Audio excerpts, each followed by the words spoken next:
In a quiet village nestled between misty hills and silver lakes, there lived a boy named Elian. His home was a modest wooden cottage on the outskirts, where the forest whispered secrets to those who listened. Elian was a gentle soul, known for his kindness and his love for nature. Though poor in possessions, he was rich in heart. Every morning, he would rise before the sun, feeding the chickens, gathering wild herbs for his ailing mother, and walking barefoot through the dew-covered fields to reach the village school. His mother, once vibrant and full of stories, had grown frail and quiet after the sudden passing of Elian's father 2 winters ago. The sorrow had etched lines into her face and left her with a cough that never left. Elian missed his father deeply, a man whose laugh could warm the coldest day and whose hands could build anything from nothing.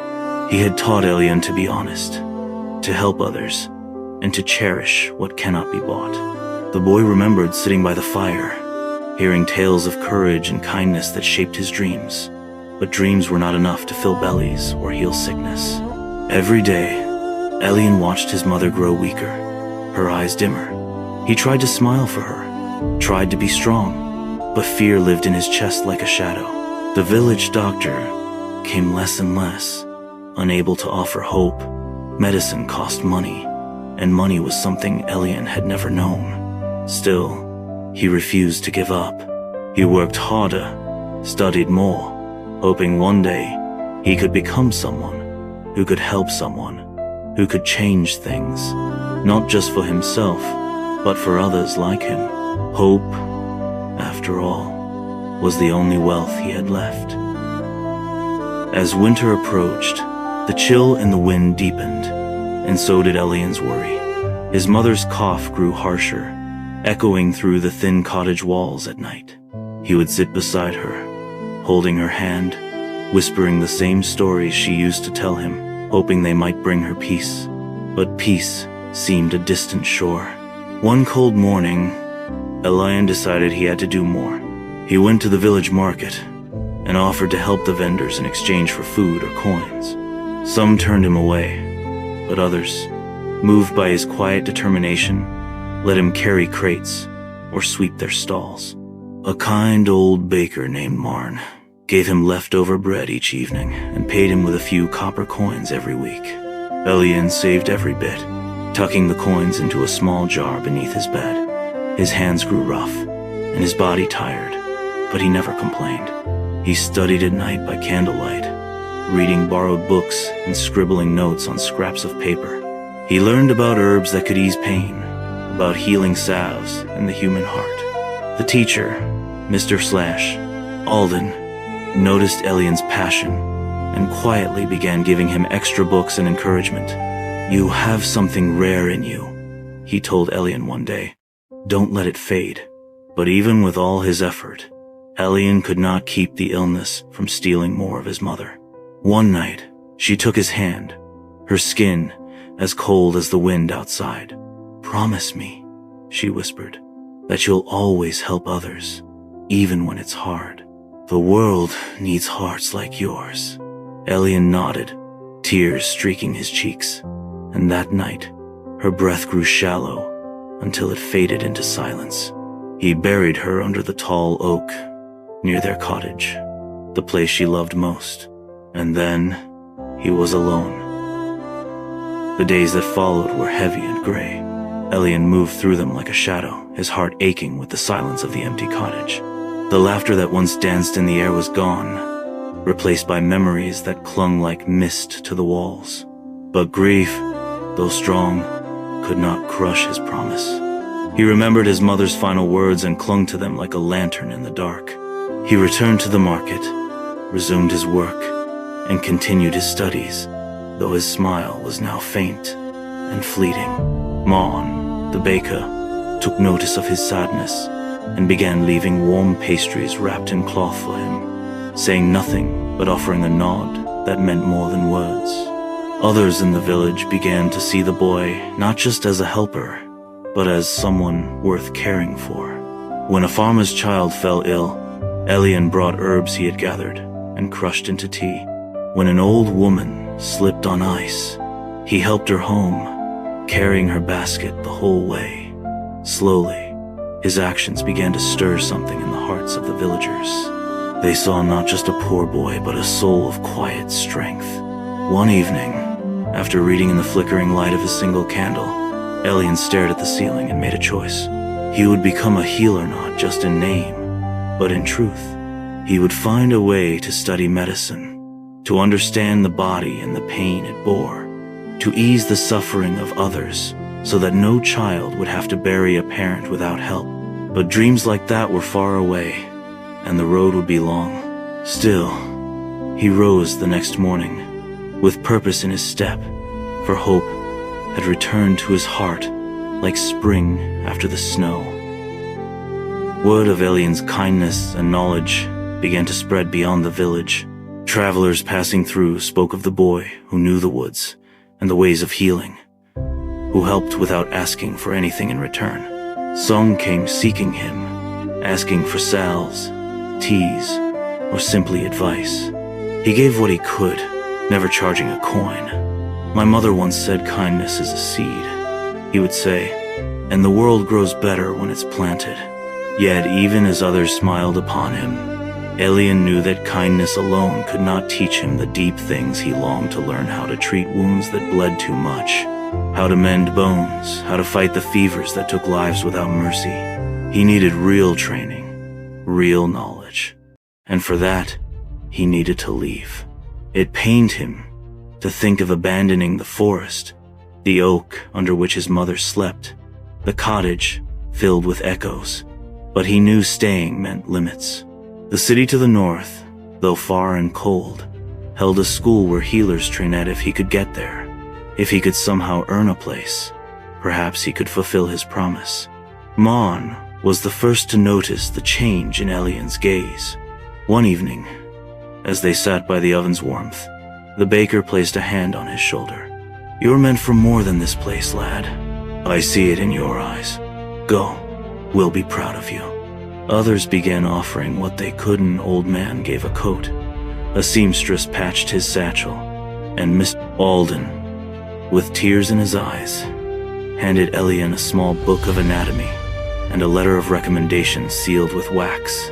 When the day came, Elian stood before his mother's grave, whispered his promise again, and turned toward the road, carrying nothing but hope, courage, and the village's quiet blessing. The road to the city was long and harsh, winding through forests, rocky passes, and barren fields kissed by frost. Elian walked for days with blistered feet and a heart that both feared and yearned. He slept beneath trees, wrapped in his gifted coat, his breath rising like smoke in the night. Often, hunger gnawed at him, but he pressed on, remembering every face that had believed in him, every act of kindness that had carried him this far. At last, the city rose before him like a mountain of stone and glass, towering and unfamiliar. Its streets bustled with people, carriages, and voices in languages he did not know. Elian felt small, like a leaf in a rushing river. Still, he clutched the letter Mr. Alden had given him and walked straight to the great iron gates of the School of Healing. The guards eyed him with doubt, but upon reading the letter, they allowed him inside. The halls were grand, lined with statues of great healers and filled with the scent of herbs and old parchment. Yet when Elian stood before the admissions board, men and women in robes with sharp eyes, they questioned him. No record of formal training, no family name of note, no funds. But when one asked, "Why do you want this so badly?" Elian answered, voice steady, "Because I don't want others to suffer alone the way my mother did. I want to bring light where there is none." The room fell silent. Though skeptical, they saw the fire in him. After a pause, an old healer with kind eyes nodded. "We shall give you 1 season. Impress us, and you may stay." Elian bowed, tears brimming, and began a new chapter filled with trials, study, and the slow molding of a boy into a healer. The days at the School of Healing were unlike anything Elian had known. From dawn until deep into the night, He studied anatomy, herbs, diseases, and the art of diagnosis. He trained under stern mentors, many of whom doubted his ability to keep up. His classmates, mostly sons and daughters of wealthy families, treated him with polite distance. Some mocked his patched clothes and calloused hands, others ignored him altogether. But Elian was not deterred. He remembered the cold nights beside his mother's bed, the helplessness he had felt, and he turned that memory into fuel.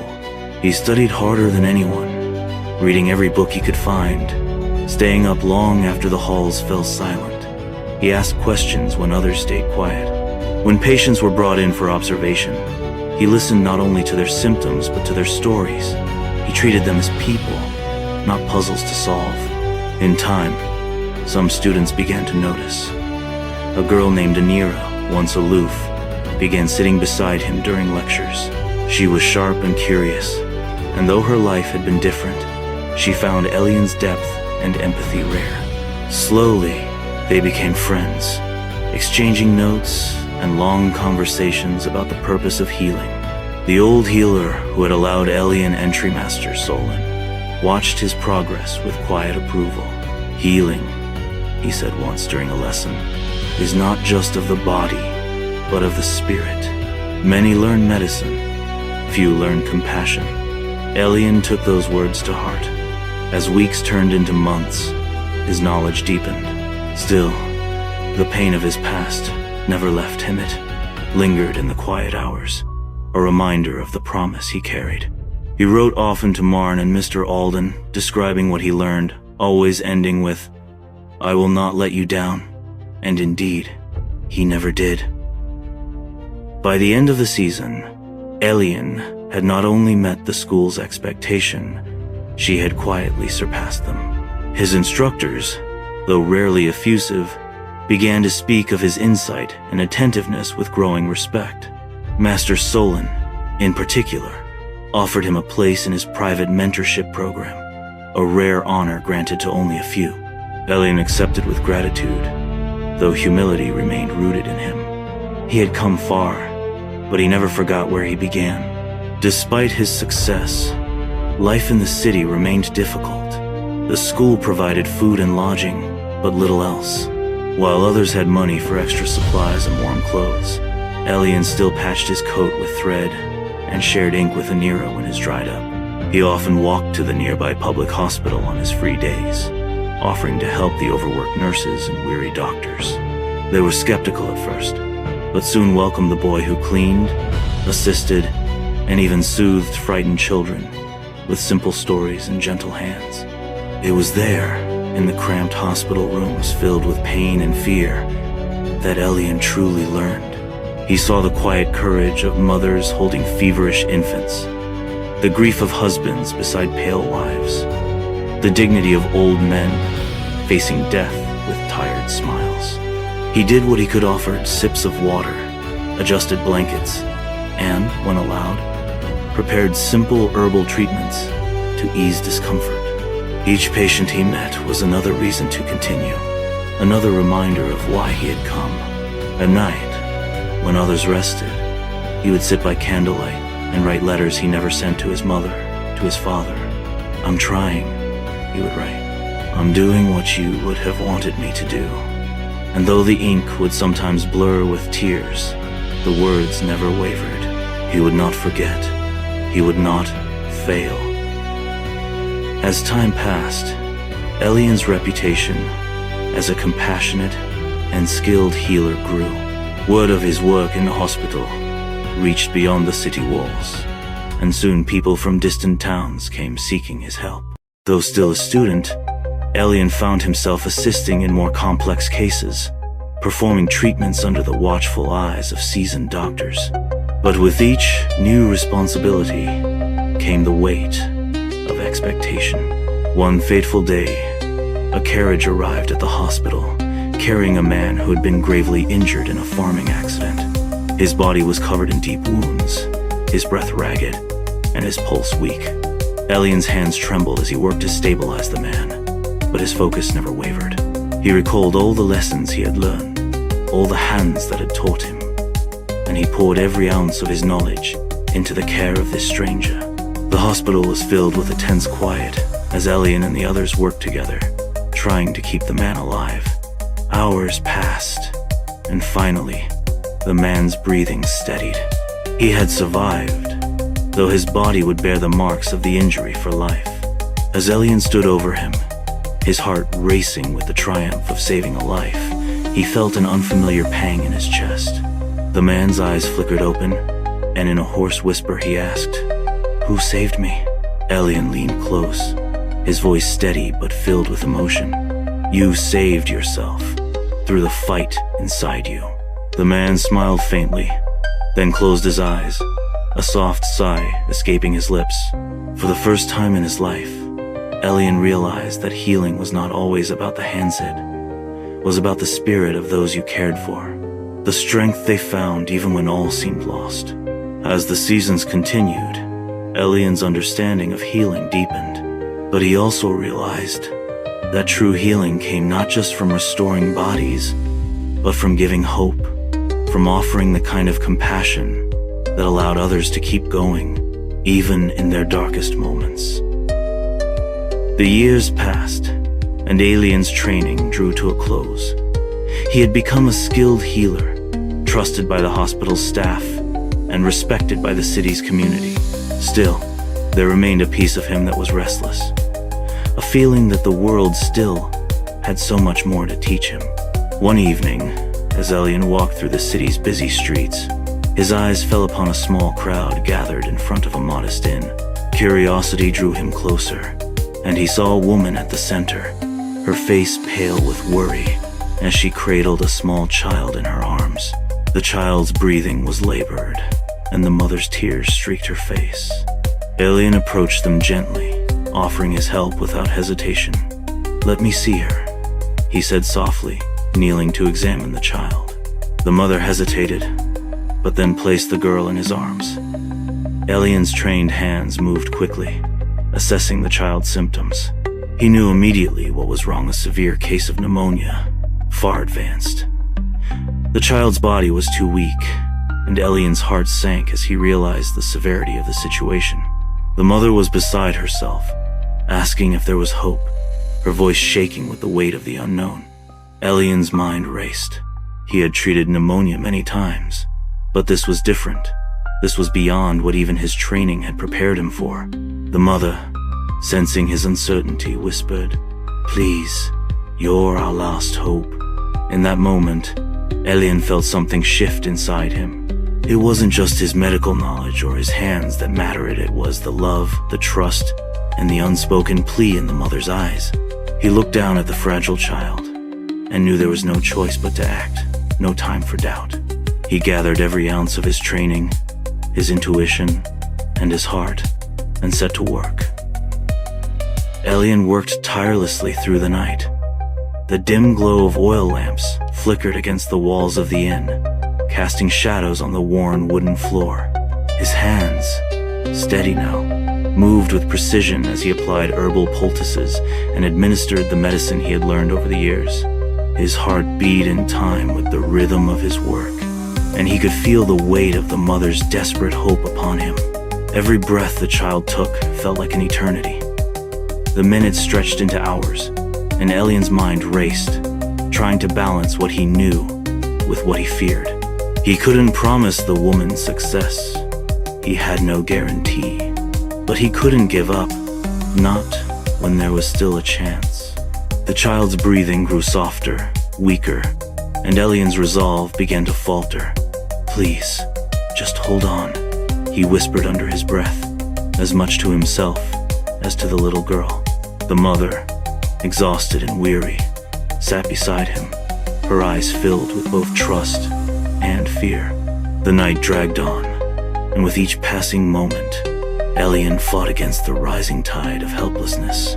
But then, as the first light of dawn crept through the cracks in the window, something changed. The child took a deeper breath, then another. A slight color returned to her cheeks, and her chest rose and fell more evenly. Elian exhaled, the tension in his chest finally releasing. He leaned back, feeling the weight of his exhaustion, but his heart soared with relief. The child was still with them. She wasn't out of danger, but she was fighting, and that was enough. The mother, who had been holding her breath the entire time, let out a sob of relief, her hands trembling as she touched her daughter's forehead. Alien stood, weary but triumphant, and gave a quiet smile. "She's strong," he said softly, his voice hoarse. "She will make it." The mother wept, but these were tears of gratitude. Alien's heart swelled with a quiet pride, not for himself, but for the power of hope, for the strength of love, and for the reminder that even in the darkest hours, there could be light. He knew this was why he had become a healer, not to fix what was broken, but to be the one who helped others find their way through the pain.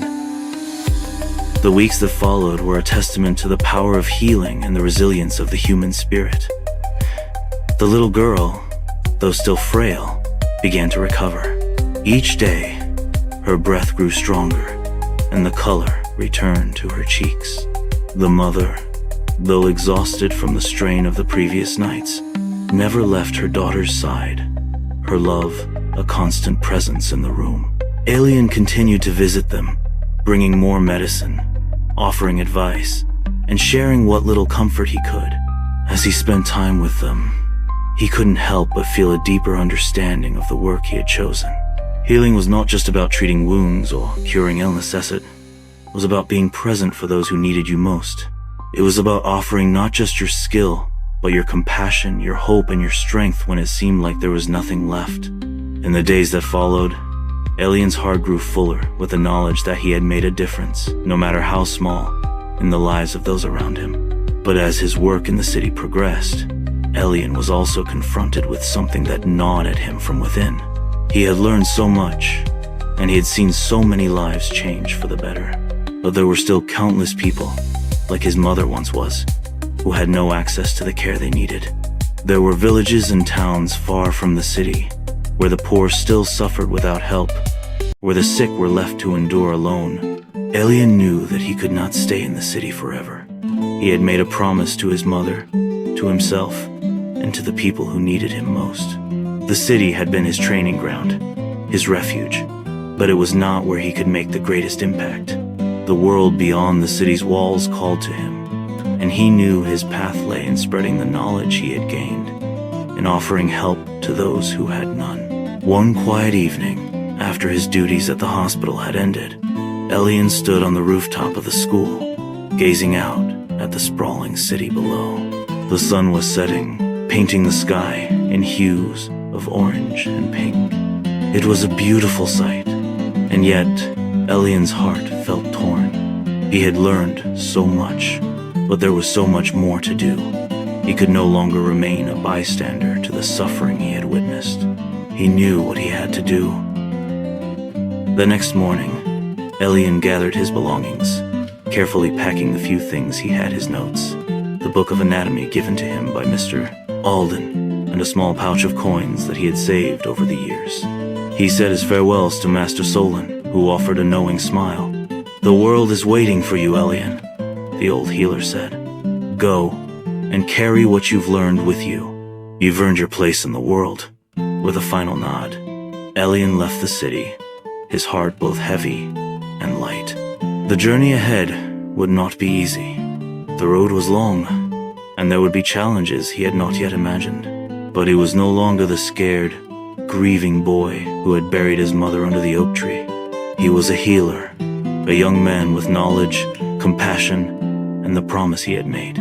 As Alien walked through the countryside, he passed villages and towns, stopping wherever people needed help. Some had illnesses that had gone untreated for too long. Others had injuries from work or accidents. With each patient he treated, Alien felt his purpose solidify. He would not change the world in a day, but he would do what he could, one person at a time.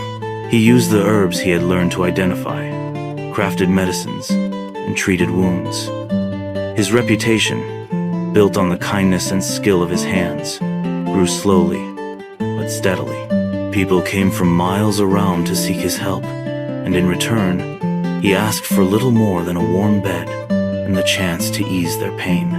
In every village, Alien left behind a piece of himself, a bit of knowledge, a bit of hope.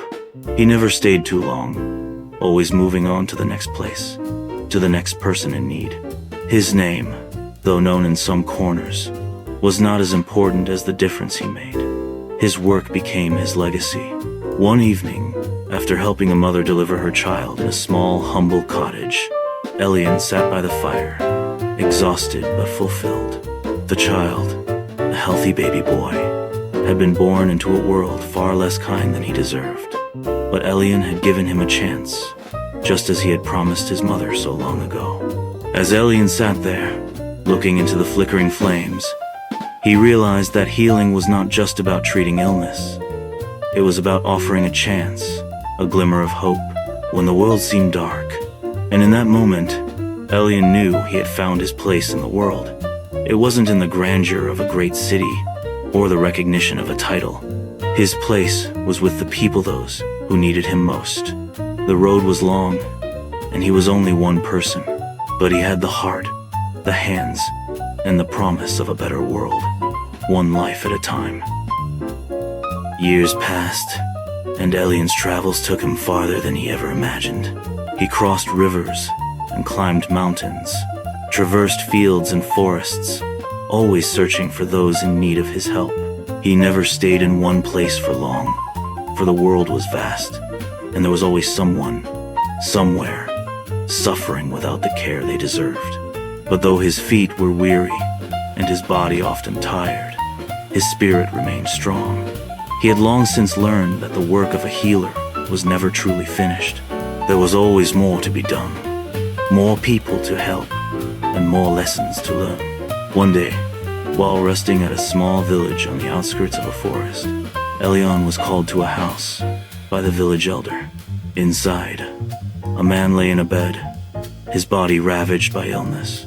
The man was frail, his eyes sunken, and the room was thick with the scent of sickness.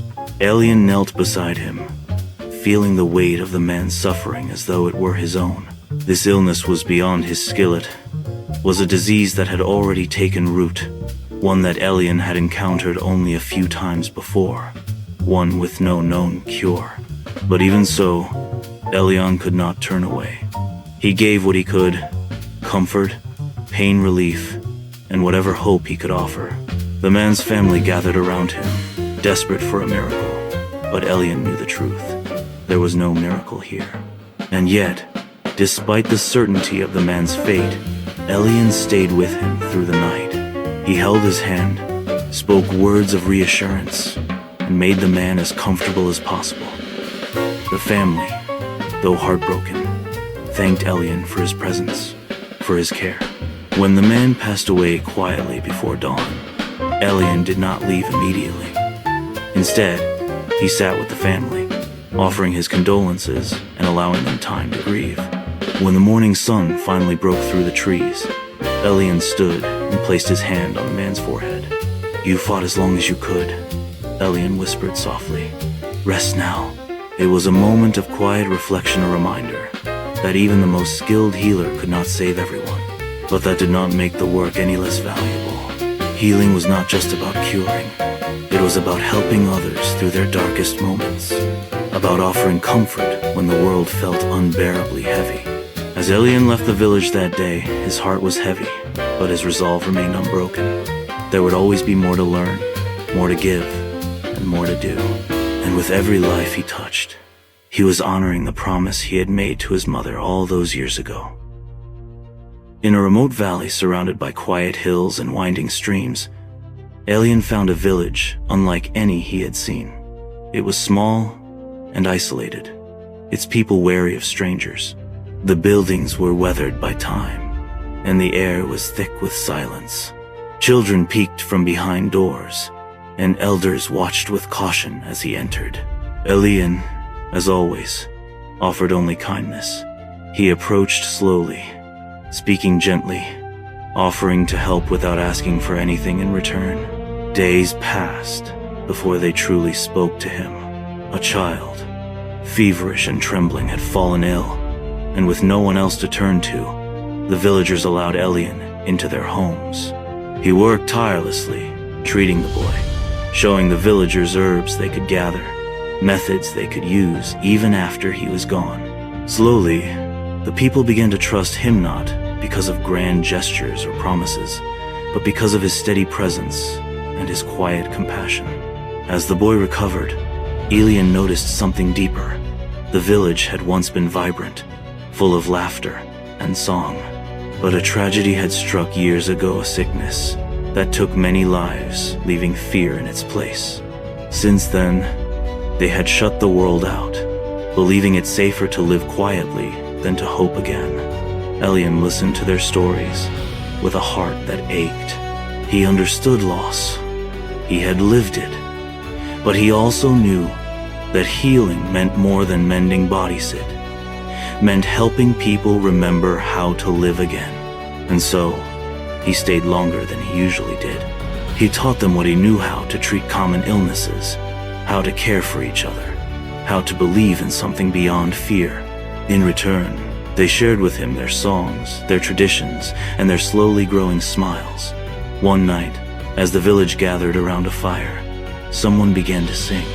The song was soft at first, unsure. Then others joined, their voices rising into the night. Elian listened, eyes closed, a peaceful smile on his face. This was healing tooth, this return of joy, of memory, of hope.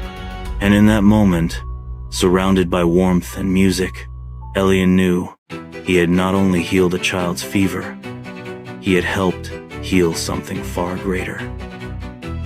When Elian finally left the valley village, it was with a heart both heavy and light. He had grown attached to the quiet hills, the peaceful streams, and the people who had slowly opened their hearts to him. But the road called to him still, and he knew that clinging too long to any place would mean others might go without help. The villagers gathered to see him off, offering gifts of bread, fruit, and herbs they had picked with care. One of the elders placed a hand on Elian's shoulder and said, "You did not just heal our children, you healed our hearts." Elian smiled gently and nodded, promising to return if ever they needed him. Then he turned and walked once more into the open world, his pack light but his heart full. As he continued his journey, Elian found himself thinking more often about his mother, not in grief, but in quiet gratitude. Her teachings had never left him.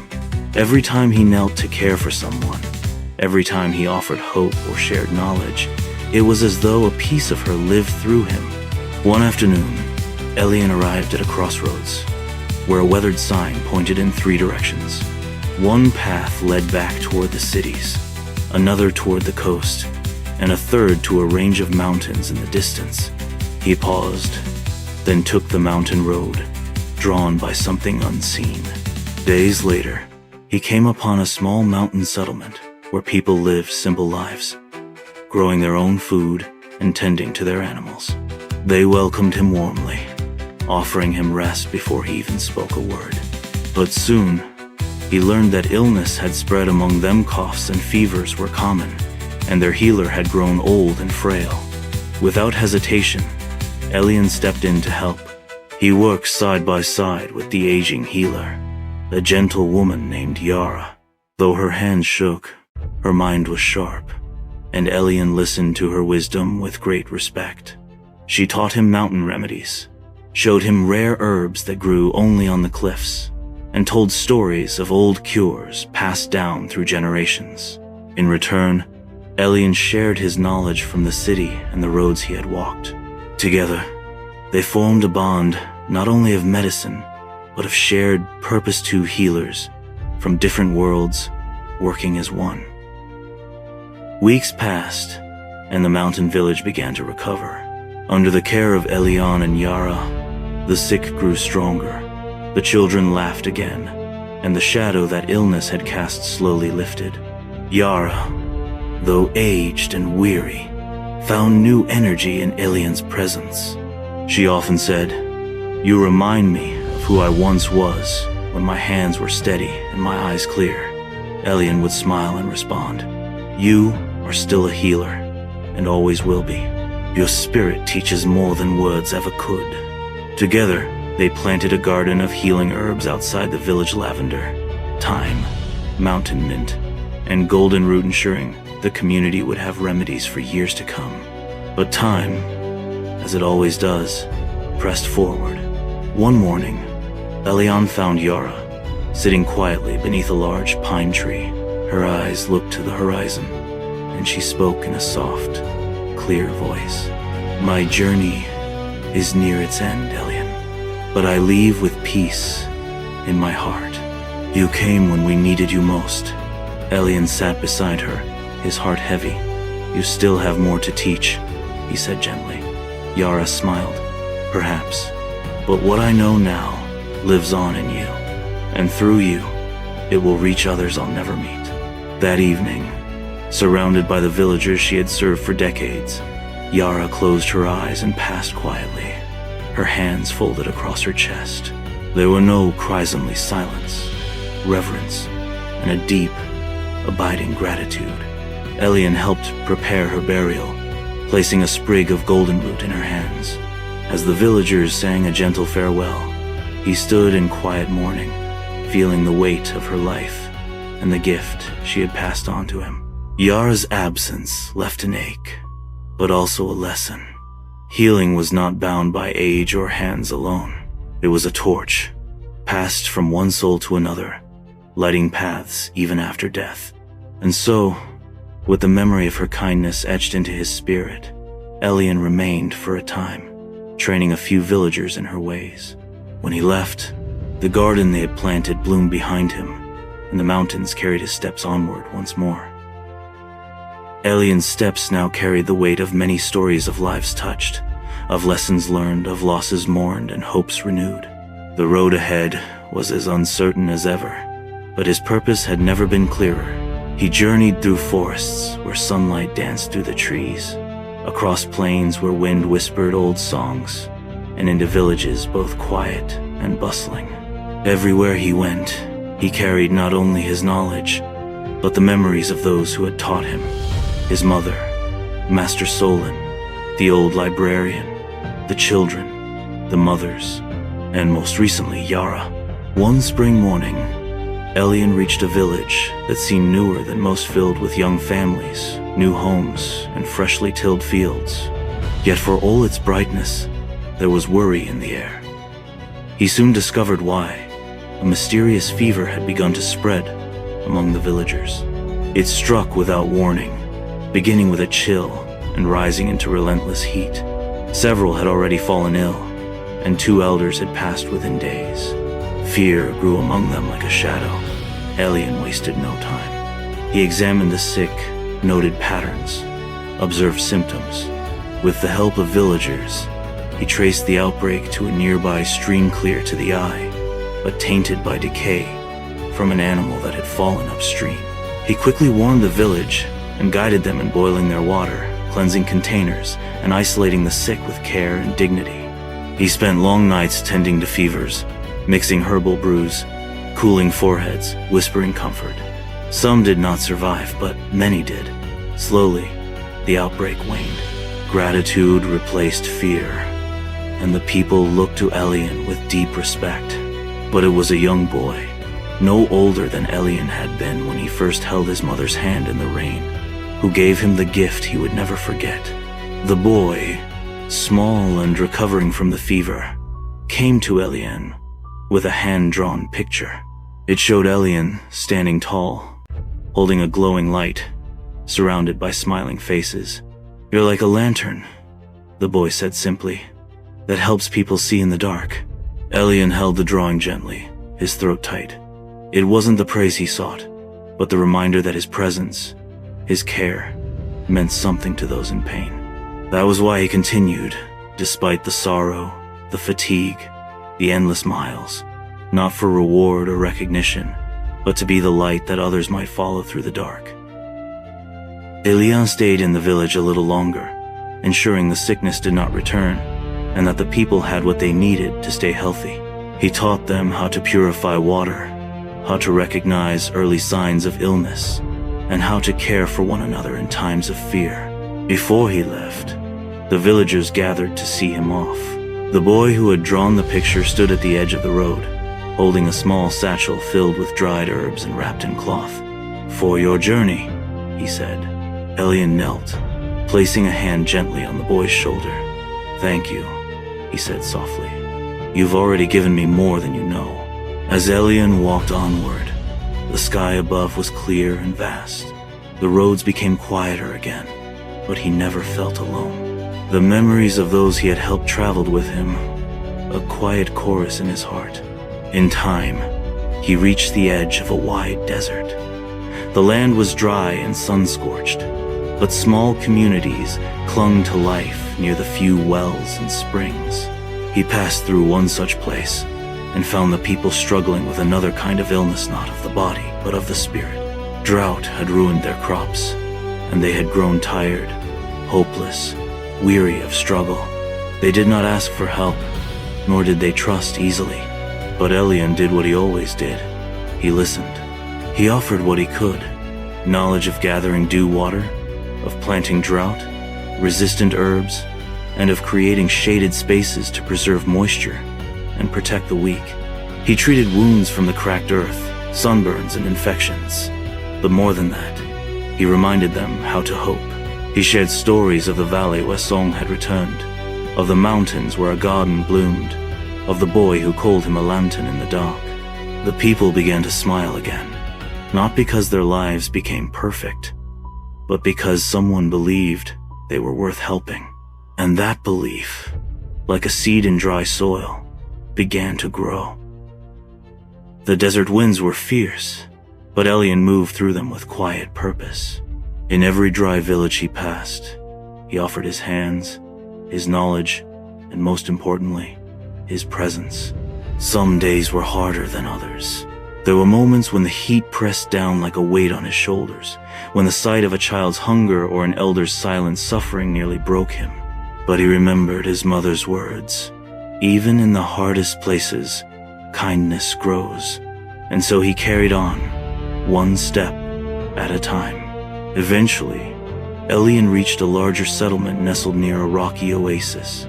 Here, water still flowed, but tension filled the air.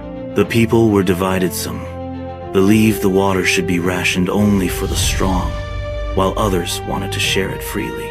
The arguments had turned into cold silence, and the silence had begun to turn into bitterness. Elian watched quietly, observing not only the illness of the body, but the illness of the heart. He approached the leaders, requesting permission to speak to all the people. At first, they resisted, but his calm voice and unshaken presence wore down their defenses. When he spoke to the gathered villagers, he did not shout or scold. He simply told them stories of the valley village that sang again, of the mountain healer who passed on her light, of the boy who reminded him why hope matters. "I have seen what happens when people close their hearts," he said, "and I have seen what blossoms when they open them. This water is life, but so is compassion. If you hoard one, you lose both." There was silence at first, then murmurs, then nods. Slowly, the walls between them began to fall. They began sharing water again, not just with neighbors, but with strangers. And as the days passed, the village began to breathe again, united by a common truth: survival means more when it is shared. Elian did not stay long after that. His message had taken root, and the people could carry it forward. As he left, they offered him a woven sash, dyed in the desert sun's colors, a sign of gratitude, worn by one who had brought peace where there had only been drought. The road stretched onward, winding through lands that changed with the seasons and the silence between them. Elian walked with steady steps, his heart rich with stories and his eyes quietly alert to sorrow. Though he had grown older, the years had not dimmed his purpose, they had only deepened it. His hands, once small and trembling as they held his mother's, were now strong and sure, shaped by countless acts of care. Yet inside him remained the same fire: to help, to heal, to bring light where darkness lingered. One evening, he reached a quiet town nestled between two hills. There was no illness here, no disaster, only a stillness that felt unnatural. The people greeted him politely, but without warmth. Smiles were tight, and laughter was rare. Elian soon discovered that the town had lost something intangible joy. Years of hard work and quiet suffering had dulled their spirits. They lived, but without truly living. Instead of giving remedies or lessons, Elian chose to simply be among them. He helped repair roofs, fetched water, and played with children in the dusty squares. He told stories by lamplight, shared songs he had learned from the villages he'd visited, and laughed freely, gently, warmly. At first, the people were hesitant, but joy is contagious, especially when it is patient. A young girl, curious and bright, asked him why he did what he did.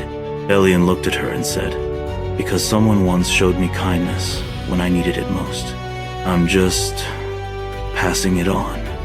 She nodded thoughtfully and ran off to bring him a flower she had grown in secret behind her homey small bloom, hidden but alive. That flower became his symbol for the town. Not grand, not loud, but quietly persistent, like hope. And as Elian continued on his path, the town remained forever changed, not by medicine, but by the quiet reminder that happiness, too, can be healed when someone cares enough to try. Elian journeyed on, the days blurring into one another beneath skies of shifting colors: blue, gold, and sometimes gray.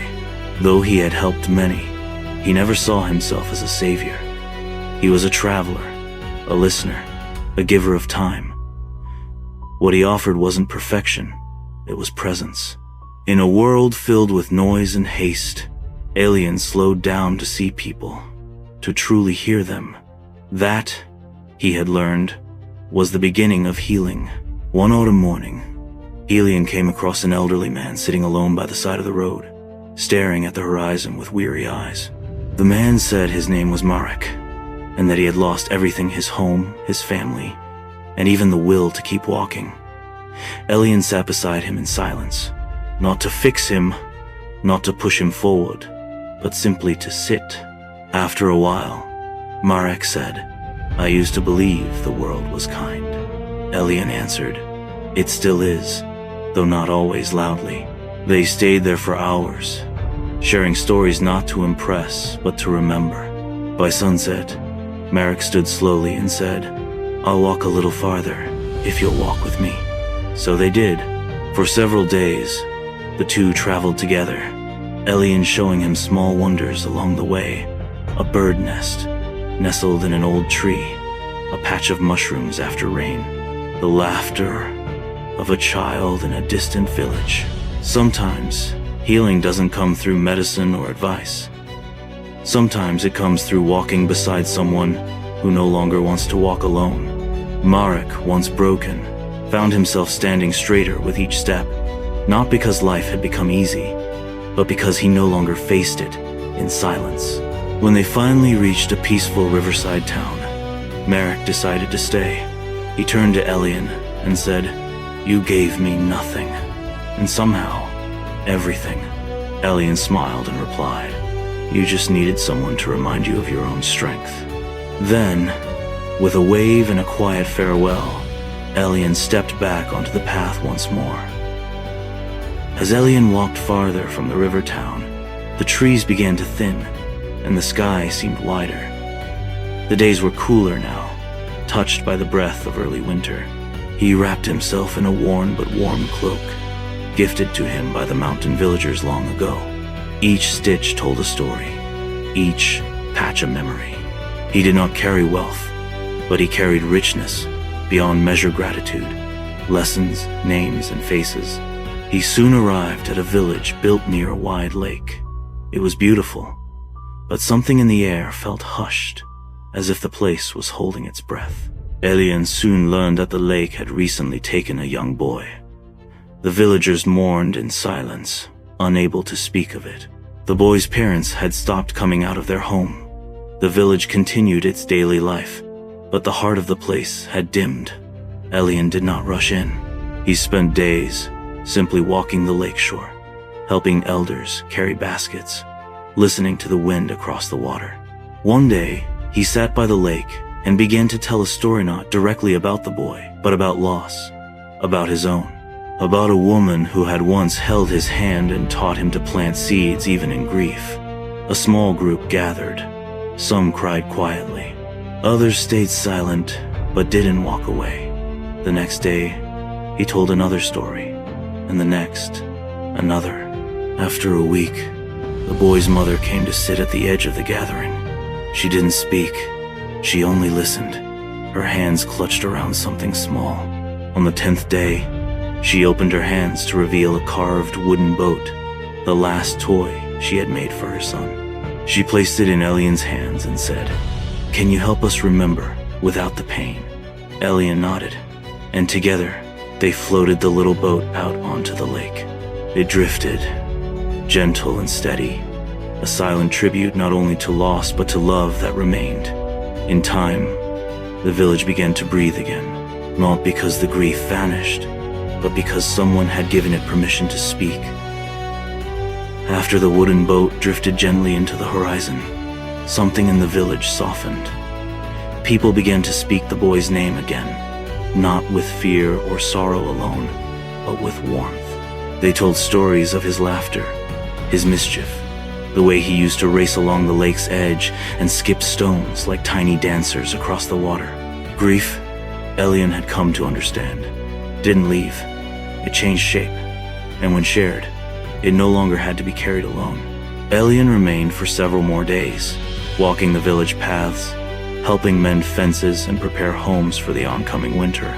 He taught the children how to make lanterns from old jars and wax, and together they lit them one night along the lakeshore, in remembrance not only of the boy, but of all who had been lost. As the flickering lights reflected in the water, the villagers stood quietly beside each other, bound not just by pain, but by compassion. When Elian left the village, they didn't cry. They gave him a folded piece of parchment, on which all the children had drawn tiny boats. "So, you'll remember us," they said. Elian placed it carefully in his satchel and smiled, his heart both full and aching. The next leg of his journey brought Elian through winding trails blanketed in the orange and amber of late autumn. He traveled alone, his thoughts often drifting to the faces and voices that had shaped him. He wondered where his path would end, and if he would know when it had. He didn't seek reward, but there were days when weariness clung to his bones like frost. Then one evening, as dusk painted the sky in violet hues, Elian came upon a campfire beside the road. A group of travelers invited him to share their meal. They were storytellers, moving from village to village, gathering tales to keep the old traditions alive. When they asked Elian for a story, he hesitated. Then, softly, he began out with grand events, but with a boy holding his mother's hand in the rain. They listened, wide-eyed and silent, as Elian spoke of kindness, loss, hope, and light. When he finished, one of them whispered, "That's not just a story, that's a path." Elian stayed with the storytellers for a few days, sharing food, songs, and quiet laughter under starlit skies. For the first time in a long while, he wasn't the one guiding other. She was simply one among many, warmed by the fire and the company. He listened as they told fables passed down through generations, tales of courage, love, and sacrifice. Some were joyful, others sorrowful, but each held a thread of truth about the human heart. On the 3rd night, one of the storytellers, a woman named Lyra, turned to Elian and said, "Your story is not finished, is it?" Elian shook his head. "No," he replied, "but sometimes I wonder if I'll know when it is." Lyra smiled gently and said, "Stories don't end, Elian. They echo. Even when the voice falls silent, the words remain in others." Those words stayed with him. When he parted ways with the travelers, they gave him a small leather book with blank pages. "To record what the world gives you," Lyra said, "and what you give back." As he walked, Elion began to write. Not grand entries, but glimpses, moments of kindness he witnessed, lessons he had learned, names of people who changed him. It became a quiet ritual at the close of each day. He realized that while he had been seeking to help others, the world had been shaping him just as deeply. Each place, each face, each silence, and each song had left something behind in his soul. The winter wind grew stronger, and snow began to fall gently across the path. Villages became scarcer, the nights colder. Yet Elion pressed on, not because he was fearless, but because he believed someone, somewhere, might still need him. The journey was never about destination, it was about presence and purpose and love. And even when the way seemed empty, his memories lit the road like lanterns in the dark. The snow deepened with each passing day, blanketing the earth in silence. Elion's footprints were the only ones on the road for miles at a time. Still, he did not turn back. In the distance, mountains loomed familiar, yet new in their winter dress. He remembered the mountain healer who had once welcomed him when he was still young and unsure. She had said, "The cold tests your strength, but it also preserves what matters." Those words rang in his heart now. One evening, as the sun dipped low behind the icy peaks, Elion spotted a small cottage nestled among frost-covered trees. Smoke curled from the chimney, a sign of life. When he knocked, an elderly woman answered, her face lined with time and her eyes still bright. She welcomed him in without question. Her name was Marin, and she lived alone, save for the animals she cared. 4 goats, a cat, and an old dog with clouded eyes. Over hot broth and warm bread, Elion asked her why she chose to stay so far from others. Marin smiled gently. "Some hearts need quiet to heal," she said, "and some help others heal best from a distance." Elion stayed the night, and then another, helping her carry wood, tend to her animals, and repair the leaks in her roof. They spoke of the past, of choices made, and paths taken. Elion told her about his mother, and about the journey that had taken him from one hurting soul to another. Marin listened with the care of someone who understood pain deeply but no longer let it rule her. Before he left, she handed Elion a small pouch of seeds. "Plant these where you find silence," she said. "Not every wound needs words. Some need time and a reason to bloom." Elion tucked the seeds into his pack with quiet reverence, his heart full again. And as he stepped once more into the snow, he felt the weight of wisdom wrapped around him, like a cloak not heavy, but grounding, like the roots of something that had grown strong in stillness. The journey from Marin's cottage led Elion into the high passes of the mountains. Snow fell in quiet waves, and the wind howled like distant voices calling across time. He moved carefully, remembering the steps of his younger self, once terrified of heights and cold. Now he walked steadily, not without fear, but with trust in the ground beneath him, in the lessons behind him, and in the purpose that guided every footfall. On the 3rd day of crossing, he found a narrow pass where the snow had triggered a rock slide. A small group of travelers, caught and stranded, huddled near the base of a slope. One among them was injured, his leg twisted painfully. The others were frightened and unsure how to continue. Elion approached, not as a rescuer, but as a companion. He spoke calmly, assessed the injury, and offered warmth and a plan. "We'll stay here tonight," he said, "and move when the morning sun softens the frost." That night, around a fire they built together, the strangers opened up. They spoke of the homes they were trying to return to, the families they missed, the regrets they carried like shadows.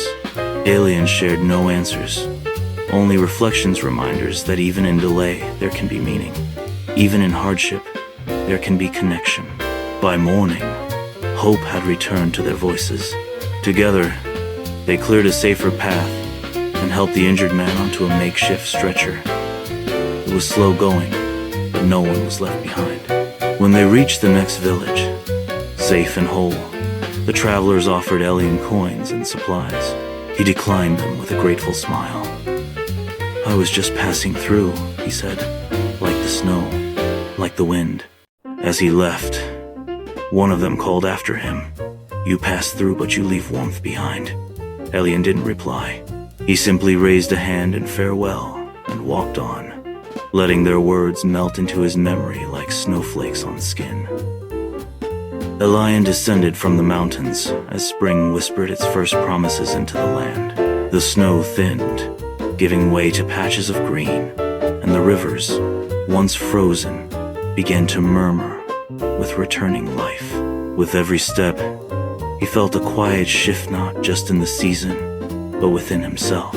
His journey had stretched across years, landscapes, and countless hearts, but something now stirred gently inside him, like the beginning of a farewell he hadn't yet spoken. He came upon a quiet village, nestled in a valley, where flowers had just begun to bloom. The people here lived simply farmers, weavers, and potters, whose days were measured by sun and soil. Elian noticed that they were kind, but cautious. Smiles came slowly, and eyes often drifted downward. He soon learned why. The village had recently endured a terrible fire. Though no lives were lost, many homes and memories had turned to ash. The villagers were rebuilding, but their spirits remained scorched. Elian offered no grand solution. Instead, he joined them. He lifted timber, hauled stones, and sat with children under the shade of half-burnt trees, telling stories that made them laugh and think. He encouraged the potters to mold shapes, not just from utility, but from imagination. What if a bowl could carry dreams as well as soup? He asked, and one elderly man smiled for the first time in weeks. At night, Elian watched the stars above the valley and wrote in his leather-bound book. He noted how grief leaves room for beauty, how courage often wears the face of quiet routine. On his final day there, the villagers surprised him with a gift, a small sculpture of a tree, formed from clay and ashes. "It's not what we lost," they said, "but what we became afterward." Elian held the sculpture gently. "Then you've already healed," he replied, and as he stepped once more onto the open road, he knew the end of his journey was near, not in distance, but in readiness. The road stretched long and empty as Elian walked on, the days growing warmer and the winds softer. He passed fields dotted with wildflowers and hills where the grasses danced like waves beneath the sun. Birds sang above him, and the earth smelled rich with renewal.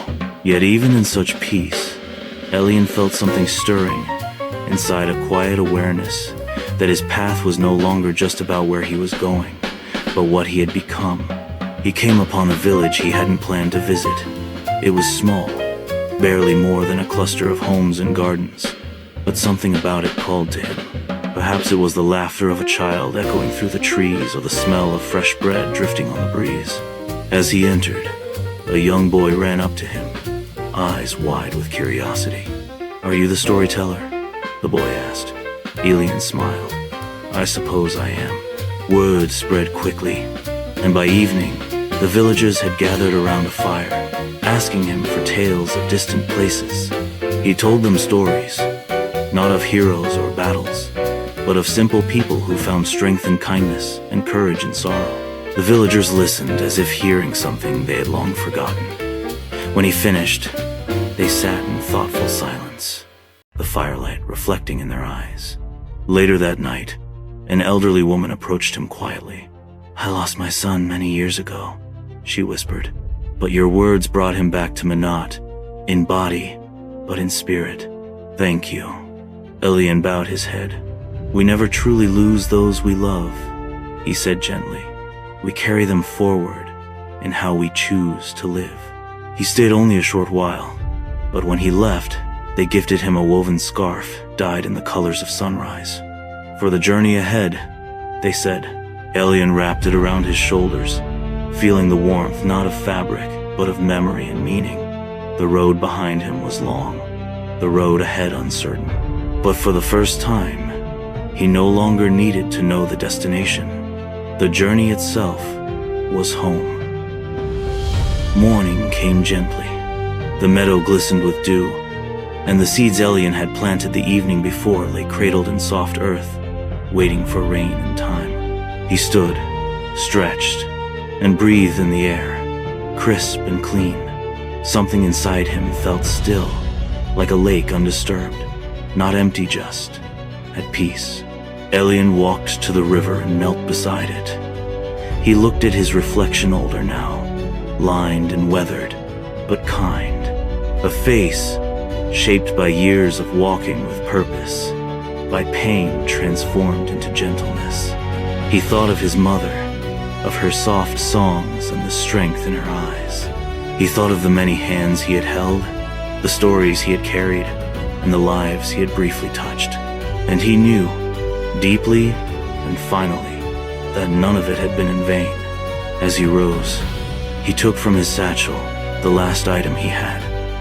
Saveda, smooth stone he had picked up as a child, once meant to mark his mother's grave. He had carried it all these years, waiting for the right place to let it go. Now he knelt again and placed it in the soil where he had planted the seeds. Here, he whispered, is where she'll rest, not in sorrow, but in everything I've grown into. Elian didn't continue his journey that day. He stayed in the meadow, tending the ground, sketching into his book, and watching the sky change color. People would pass through here someday, and perhaps they'd see the flowers, wonder who planted them. Maybe they'd feel a warmth they couldn't explain. That was enough. And when, at last, the time came for Elian to take his final rest, not in that moment, but one day, there would be no grand farewell. Only a quiet truth left behind in the soil, in the stories, in the lives he'd touched. Some lives are remembered not for how loud they were, but for how gently they healed the world.